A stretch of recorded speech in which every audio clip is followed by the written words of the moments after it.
પણ એક સમય એવો આવશે બાપ, ગાય વગર આ ધર્મને, ગાય વગર માનવ જાતને ટકાવી અશક્ય બની જશે. તેથી ગાયો ગોતવા નીકળવું પડશે.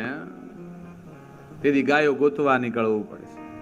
જેને જેને ખરેખર સુખી જીવન જીવવું છે, આનંદમય જીવન જીવવું છે, સ્વસ્થ રહેવું છે, એને ગાય અપનાવવી પડશે. ગાય વગર છૂટક્યો જ નથી. તમે દુનિયાના કોઈ પણ પડની અંદર વ્યા જાઓ બાપ, ગાય વગર જીવન શક્ય જ નથી. તમારે સ્વાસ્થ્ય રહેવું હશે, જો સુખી તંદુરસ્ત રહેવું હશે તો પંચગવ્યનું સેવન કરવું પડશે. સારી ખેતી કરવી હશે તો તમારે ગાયોના ગૌમૂત્ર અને ગોબરનો ઉપયોગ ખેતીમાં કરવો પડશે. તમારે ધર્મમાં આગળ વધવું હશે તો ગાયની જરૂર પડશે બાપ. ગાય માં કહેવાય હિન્દુ ધર્મની અંદર. આપણે ત્યાં બે માં છે, એક જન્મ દેનારી માં અને બીજી ગાય માતા.